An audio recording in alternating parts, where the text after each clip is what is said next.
Yo, black women winning again. Black women in track. If everybody who hasn't heard it, Sha'Carri, was it Richardson? Yeah, Sha'Carri Richardson. Sha'Carri Richardson that just got gold, not in the Olympics, but in like the World Games. Yeah, it's like qualifiers, World Games, stuff like that. Basically, U.S. hasn't had a gold in like years because of the Jamaicans. Our other brothers from another mother. They were indeed beating the shit out of us for at least a decade. But guess what she did? She beat the shit out of them. Yep, and she even said there's a clip of her and I'm forgetting her name. Please comment it down below. It's like Shelly Ann. Yeah, Shelly Ann. Yeah. They was talking and laughing, and she said it's been like a decade because of you. Because of you. Yeah. Because of you. And Sha'Carri was laughing. The other girl was laughing, and then she was just like, "It's true, whatever." Right? But yeah, she cinched first place, which, like I said, U.S. hasn't had in a while. But what we're here to talk about is what happened after the race. So a video that either happened you saw it in the beginning. Yeah, a little bit before this video, we started talking, or a little bit after. Sha'Carri was doing an interview with what I could see was a black reporter. It looks like, and then was done with that interview and just said no thanks to a lot of what seemed to be prominent news organizations. People were saying, "Oh, she's not doing white news and stuff because of how they were treating her the first time." Yeah. I don't think it's specifically white news. I think it's just whatever major news station that was, broadcast station that was doing her crazy because of the whole her getting disqualified for weed and all that. Right. She just wasn't in the mood to entertain that sort of energy after such a daring and amazing performance. Let me say this. Yeah.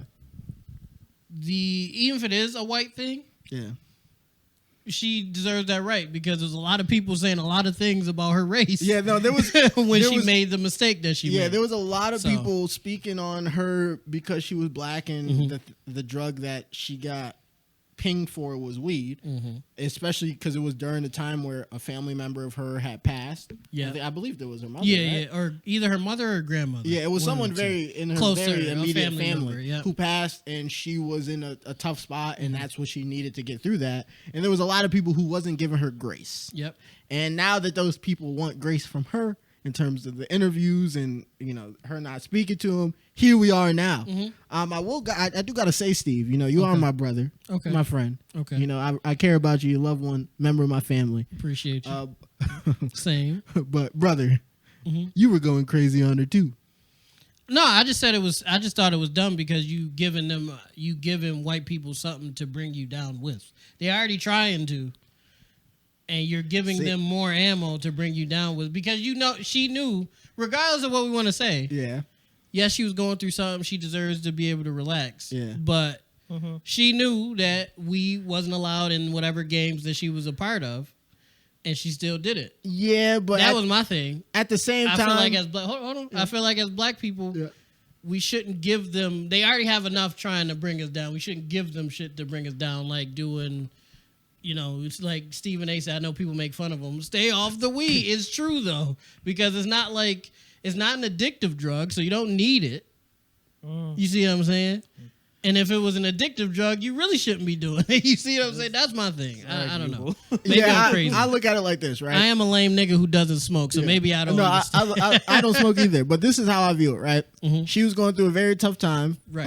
And if that was the recreational thing that she could use and need to get into the mind space in order to perform at her best, in a way that doesn't increase her performance illegally or anything like that. Which weed shouldn't be banned anyway, which is crazy. I think it probably isn't. Like, I bet you there's a lot of people who have it's a whole thing. Yeah, but we've discussed it. Yeah. One thing I will say in vein of what you were saying is black people shouldn't have to be the epitome in order not to be, I guess, looked down upon. And I know that you're like, well, that's just what we got to be because of white people. But at the same time, it's got to get to the point. I think what this generation has, we've gotten past the point where we're not our grandparents and people came before us in terms of Montgomery Brown. In terms of the pacifism. Yep. But now we need to hit that extra step of the apathy of it. So apathy in this regard is not caring what the institution may or may not think about the black community as a whole, no matter what a certain individual may be portraying in terms of the stereotype of black people. Because at that point, that's not something white people have to deal with. So we should not care about how that establishment, if we really are trying to just exist as black people in this world, we shouldn't care about what that establishment thinks of us. We should only care about how they treat us. I think we should care when it's being eliminated from the Olympic Games.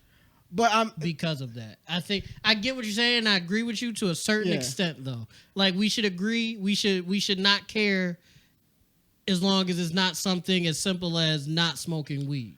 You see what I'm saying? It's not like they told her not wear dreads or nothing like that, or locks. It's not like they told her that, or we don't like your makeup, or nothing like that. Now that's crazy, right? But that's something that exists in sports today. Like there's people getting their hair. So there's wrestlers and baseball players who black people who have dreads that may come here that refs, umpires are saying that they got to cut their hair in order to compete. Even though the white athletes have theirs in a bun. Yeah, during the whole time, rocking and everything. Yeah, and well, I feel like with wrestling, that's a disadvantage. What for niggas? No, because that shit around. Well, that's the thing. They have it to where it has to be a certain length. Okay, but there's been multiple instances of like high school students that were usually the only place this to happen because a college student is a grown man. They'll be like, "Shut the fuck up." Just about. Yeah, they're like, "Bro, you're tweaking."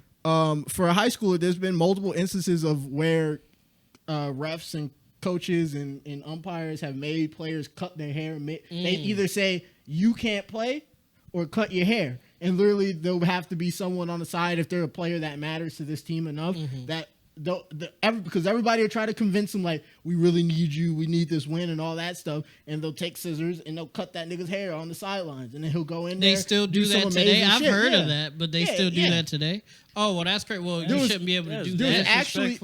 There was actually, if I can find the video, I'll send it and you can put it in this one. Okay. There was a baseball player arguing with his coach. He was secretly recording the conversation. He was arguing with his coach because his coach was telling him that his hair couldn't be a certain way, and he showed a picture. It was dreads here. Right, and he was saying your hair is too long for baseball, which there are certain regulations for length in baseball. But then he even in that video said, "Well, there's other people with hair longer than me," and then he said, and the coach said, "We're not talking about other people. We're talking about you." And then he proceeded to show a picture of his hair, and then the picture of their starting pitcher, whose hair was significantly longer than his. Hair, long white flowy hair. Yeah, white people. And so this is still something very prominent. So what I'm saying is that no matter what that something is, there's going to be somebody out there who may sit in a position of power that'll disqualify black people or the people that they want to discriminate against from competing. I guess in the sense of, I'm not saying that they should have let her compete if weed is a banned substance, but I'm saying we should be at a... Which it shouldn't be. Yeah, but even past that, even then, we should... If she can't compete because of that, then she can't compete because of that. But that is not... We shouldn't care about how that is a reflection of black people. Because the Olympics are the Olympics. Well, no, I'm not... I never said it was a reflection of her or black people. Yeah, but I'm saying that's how they're going to take it. Well, that's where I'm saying fuck them. I don't care about their opinions. I'm saying if you know the rules going into the whatever event... You decide whether or not you want to do the event or not as an adult, right? If you want to be in the World Games or the Olympics or whatever. I'm assuming you know the rules. You can't smoke weed, even if it's a hair thing. If the rule is, which is crazy, but if you got dreads, you can't have your hair long. If it say that, that's fucked up and that needs to change. But you're deciding whether or not you want to participate in those games. Yeah. Not the high school kids, because they probably don't know. Yeah. I'm saying as an adult. Yeah. So she went into signed up for the World Games or whatever that was, the Olympics at the time. Yeah. And then she got disqualified because she smoked weed. She knew that. Yeah, and that but she never was upset. Well, she was upset that she couldn't participate, but she never pushed back on that. It was people talking shit. Yeah, and that was your stance was basically she didn't push. She didn't care one way. Well, she cared, but it wasn't. Yeah, she cared. She wasn't like, this is unfair to me or whatever. Yeah, she was like, this is. That, no. She literally, I think she did an interview where she was like, this is something that I understand, and I made a mistake. I was going through something, but this is something that I decided on my own, and this is the reflection of it. Right. And I'm just saying that if she's taking that stance on it, then there is no other conversation to be had about it. Like like at that point, what does it matter if she knows what she did and she knows the repercussions of it and she's standing on it like I knew what the repercussions was. I did it. I still wanted to compete.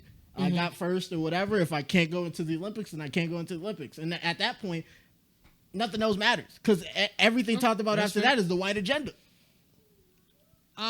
Okay. All right. Because what else is there? I wouldn't say it's the white agenda. I would just give my opinion because we're a podcast.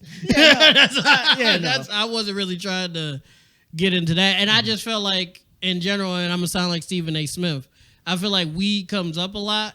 And people, I feel like our community specifically act like it's something that's needed, and it's really not. And it presents community. I feel like the white pothead is more predominant in it's a needed thing than it is for black people. I just think because of the stereotypes of what black people. Well, hold on. The reason I say that for us, the reason I don't add the white people in the conversation because I really don't give a fuck. They could kill themselves. Like I'm not saying that, but I don't give a fuck about white people. That's why I don't put them in my conversations. I don't care if they want to ruin their lives or be cokeheads or whatever. I don't give a fuck. If they want to sell crack in their community, go ahead. I don't care. I'm talking about black people. I care about what black people are doing. Yeah. And if weed is banned in the NFL, the NBA, the World Games, stop doing it. I know Stephen A. said that and everybody made fun of him for it, but it's still true. If it's banned, which it shouldn't be banned, don't get me wrong, but as long as it's banned and you guys are participating in these sports, why fuck yourself from opportunities or winning championships or whatever to get high for a couple minutes, for an hour? That's my thing. I don't care about what white people think. I don't care about how white people feel about it. I don't care if white people destroy their own community. It would probably be beneficial for us if they did. I'm just saying, as the black community regarding weed, if you in a professional sport, now if you just a regular guy at work at FedEx, I guess it don't matter. But if you in a sport where they ban you or suspend you for doing it, why are you doing it? You risking bread, you risking your career just to puff a little bit. I think that's crazy. No, I was just saying it in the vein of like it's not like that's not a black people thing. That's what I was just saying. Well, like, no, I get okay. I just for future reference too for the whole pod. Yeah. When I'm talking about black people, I'm rarely adding white people in the conversation because I don't give a fuck about what they do unless they bother us. Yeah, and I understand that. But once if you're doing it that way, once you take the nuance of the other part of the American culture out of it, it kind of paints a certain picture of like. Because you're taking white people out of it, the conversation makes sense to you and to me. Well, everybody else. I'm saying everybody else. It just sounds like you're saying this is only like a black. That's what I'm saying, and I understand the nuance of it. If you're not caring about white people, then you're only going to talk about from the lens of black culture. But I'm just saying, if you only take it from the lens of black culture, it paints a half picture. And I'm saying that's fair because it's not a black culture thing of weed being like definitely not and whatnot. It was more of like it was pushed in like the early 2000s of like the slacker drug, the drug that people took when they just didn't want to do anything, wanted to just relax, chill, like literally just veg out on the couch, like all that shit. Like now we understand what weed actually is. And then that kind of transpired into the black community, and then it was weird how it turned from white kids and like oversized button-ups on couches with long hair, chilling, smoking weed, and just being like gross, stinky with pizza all around them. And then you put that same drug in the black community, and it's gangbangers with guns and bandanas. And that's not always true. And all that shit. Yeah, no, that's not always true. I'm saying that's how the two reflections of the drug is, and I'm just saying that once you take the nuance of it being American how culture, it affects white people. Then it's a little I will say this though. Well, Aaron Rodgers got away with it. He got high on numerous times, and he never got banned or suspended or nothing like that. So Brett Favre is still not in jail. So, well, no, I'm saying like they get away with shit. I'm just saying people live different lives. And I guess that piggybacks on my point a little bit more, especially for the fact that the white players could do the shit, and they just get hey, stop it. You know what I'm saying? They don't even get that. And when we do it, we get banned and suspended. Yeah.